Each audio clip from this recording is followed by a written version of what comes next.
नाही नाही, पवार साहेबांनी त्यांची जी बाजू आहे ती त्यांच्या पद्धतीनं मांडलेली आहे आणि या संदर्भामध्ये ज्या काही घडामोडी झाल्या या घडामोडीमध्ये मग कोर्ट असेल किंवा आणखीन कुठं असेल या निर्णय प्रक्रियेमध्ये मी कुठेही नव्हतो.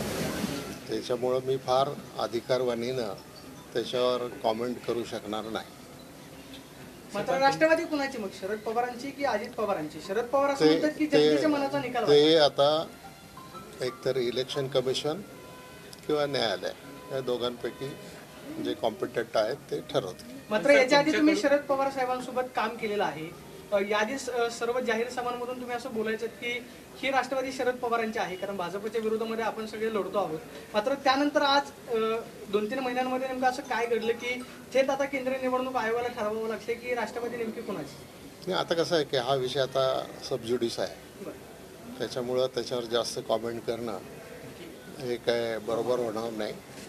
आणि साधारणतः मी पवार साहेबांनी केलेल्या कुठल्याही स्टेटमेंटवर मी प्रतिक्रिया देत नसतो आणि देणार पण नाही. पण सर, तुमच्या गटाकडून जो निवडणूक आयोगामध्ये दावा करण्यात आलाय की शरद पवार हे एकाधिकारशाही सारखं वागतायत, हुकुमशहा सारखं वागतायत, छगन भुजबळ सुद्धा असं म्हणालेले होते. पण काल शरद पवारांनी एक पत्र जे आहे तेच समोर आणलेलं आहे. जेव्हा छगन भुजबळ हे कारागृहामध्ये होते त्यावेळेस त्यांना सोडवण्यासाठी त्यांनी एक पत्र देवेंद्र फडणवीस यांना त्यावेळी लिहिलेलं होतं. मग खरंच शरद पवार हे एकाधिकारशाही सारखं वागत होते का पक्षामध्ये? नाही, पवार साहेबांनी माननीय तत्कालीन मुख्यमंत्र्यांना पत्र लिहिलं होतं, ही गोष्ट खरी आहे. आणि एका सहकार्याला ज्या काही वेदना किंवा त्रास होतोय त्या पद्धतीने त्यांना मदत करा याचा अर्थ मेडिकल वगैरे, तर त्यांना काही व्यक्तिगत काही तुरुंगात त्रास होऊ नये याच्यासाठी पवार साहेबांनी ते पत्र मुख्यमंत्र्यांना पाठवलं होतं. म्हणजे हुकुमशहासारखं वागतायत असं म्हणतात, कारण की तुमच्या गटाकडून तसा दावा असं आहे की मी जी माहिती घेतली त्या माहितीमध्ये अशा प्रकारचा युक्तिवाद झाला नाही असं माझ्या सांगण्यात आलं मला. त्यामुळे मी काय त्याची काय अजून काही ऑर्डर वगैरे आलेली नाही. त्यामुळे त्याची ऑर्डर आल्यानंतर मग त्याच्यामध्ये बोलता येईल. सर, मीरा बोरवणकर यांनी त्यांच्या पुस्तकात उल्लेख केलाय की काही जमिनी ज्या आहेत त्या बिल्डरला देण्याचा थाट दादांनी घातला होता. पोलिसांच्या जमिनी नाही, मीरा बोरवणकरांचं ते जे पुस्तक आहे काय लिहिलंय आणि कशाबद्दल लिहिलंय हे समजून घेतल्याच्या शिवाय स्पष्ट होणार नाही. परंतु अजितदादा असं काही करतील असं मला वाटत नाही. सर, काल तुम्ही मंचरमध्ये भाषणात बोलताना असं बोललात की धनगर समाजाला आदिवासी म्हणून आरक्षण देता येणार नाही, आदिवासी खासदारांची संख्या मोठी, तसं जर प्रयत्न झाला तरी सरकार कोसळायला वेळ लागणार नाही. नेमकं काय म्हणायचं आपल्याला? नाही, कसं आहे की आता सगळेच समाज आरक्षणाची मागणी करतायत आणि जे आरक्षणाची मागणी करतायत त्यांना आरक्षण दिलं पाहिजे.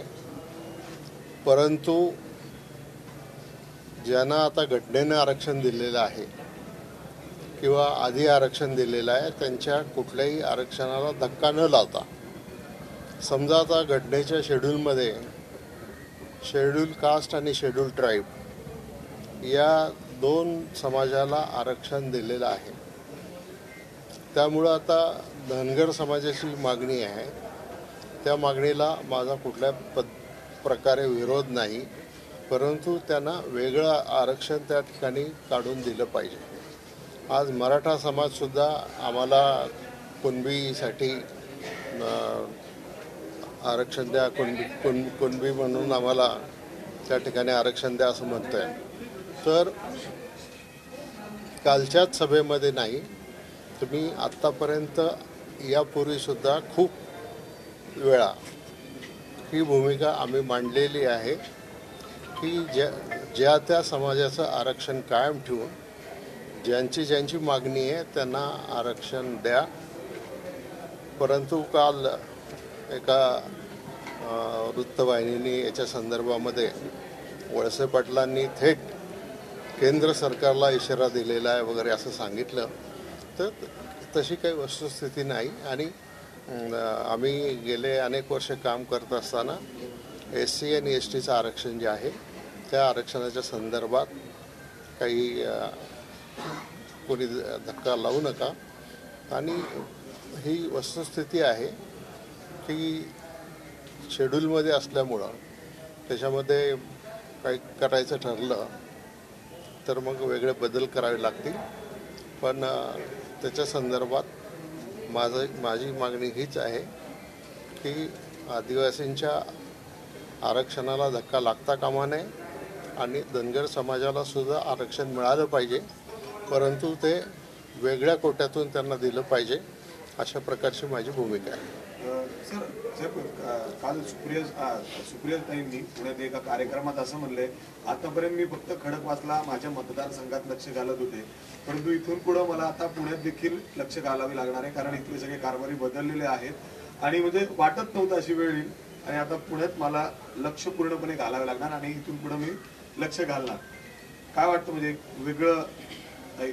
आता सुप्रियाताईंनी पुण्यामध्ये लक्ष घातलं तर त्याच्यामध्ये काही चुकीचं नाही. शेवटी जी भूमिका घेऊन त्या चाललेल्या आहेत त्या भूमिकेच्या दृष्टीनं पुणे शहरामध्ये पक्षाची ताकद वाढवण्यासाठी प्रत्येकजण प्रयत्न करू शकतो.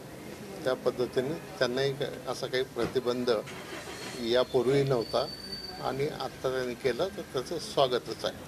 त्यांचं म्हणणं संघर्ष माझ्या वाट्याला आलाय सगळं.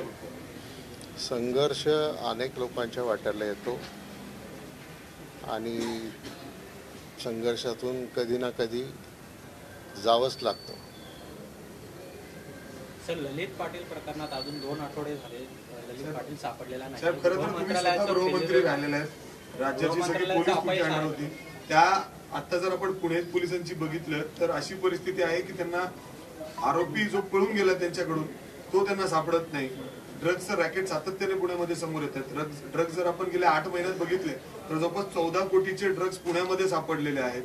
एक ड्रग्सचा जाळा पूर्ण पुणे शहरामध्ये पसरतो म्हणजे, आणि यावर दुसरीकडे गृहमंत्री कुठलेही शब्द बोलत नाही. याच्या संदर्भात संबंधित पोलीस अधिकाऱ्यांशी मी फोनवरून चर्चा केलेली आहे आणि त्यांनी हा विश्वास दिलेला आहे की जो आरोपी सापडत नाही तो आम्ही नक्की शोधून काढू. गृह मंत्रालयाचं अपयश नाही का? 2 आठवडे झाले आणि कोट्यवधी रुपयांचं व्यवहार देखील त्यांच्या घरी सापडलेला आहे, सोनं सापडलेलं आहे, कुठल्या तरी एका मंत्र्यांचा वरद हस्त आहे असं देखील आरोप विरोधकांकडून केला जातो. नाही, आता विरोधक आरोप करणारच, पण त्याला काही पुरावा पण पाहिजे. या सगळ्या प्रकरणामध्ये ससूनचे डॉक्टर्स आणि ससूनची सगळी व्यवस्था, त्याचबरोबर जेल प्रशासनही तितकंच जबाबदार आहे असं तुम्हाला वाटतं का? जेल प्रशासनावरती ही कारवाई जी आहे ती या संदर्भात व्हायला हवी का, किंवा याची स्वतंत्र चौकशी जी मागणी होती CBI कडनं चौकशीची ती व्हायला हवी का? नाही, जिथं चुका घडल्यात, मग ससून असेल किंवा जेल असेल, त्याची पूर्ण चौकशी झाली पाहिजे आणि जे दोषी असतील त्यांना योग्य ती शिक्षा त्या ठिकाणी झाली पाहिजे.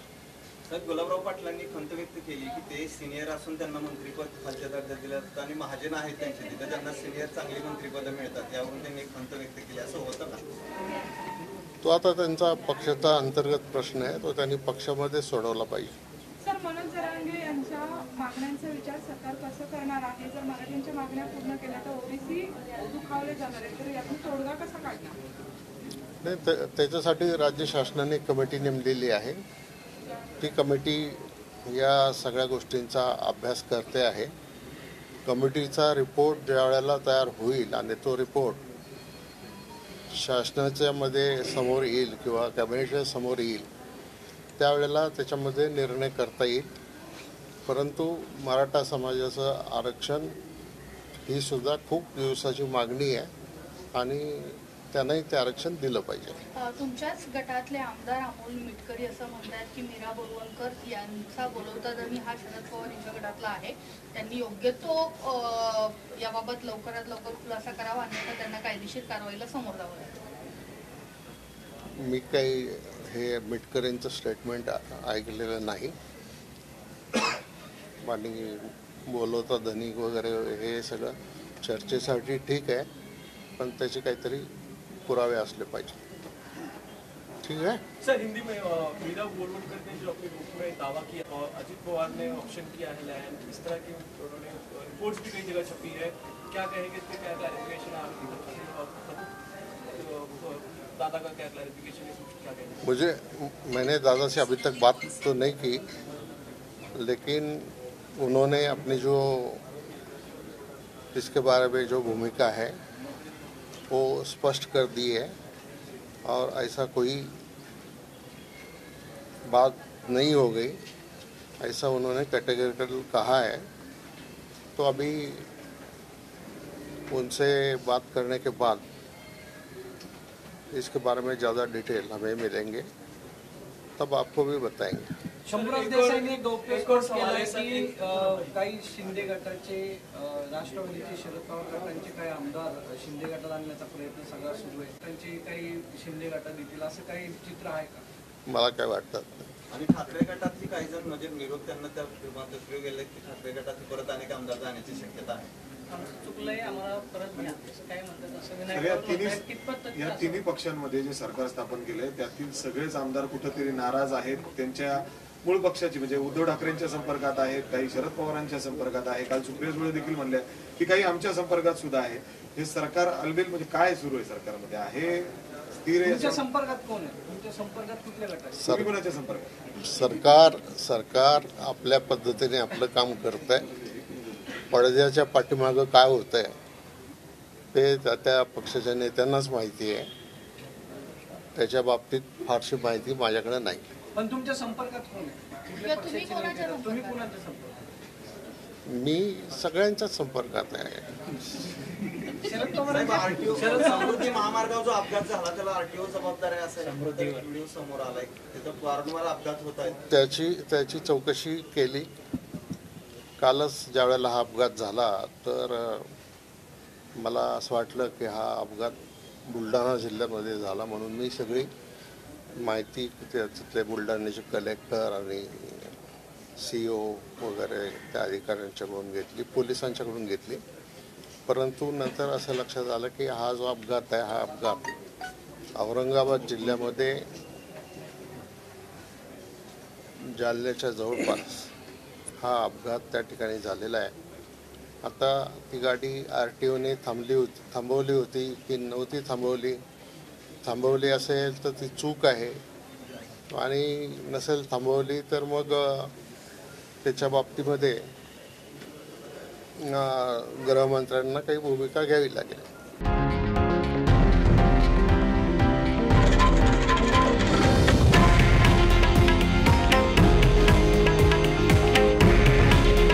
हे आहे देशातील नंबर 1 न्यूज नेटवर्क आणि आपण पाहत आहात TV9 मराठी. काळजी तुमची, हित महाराष्ट्राचं.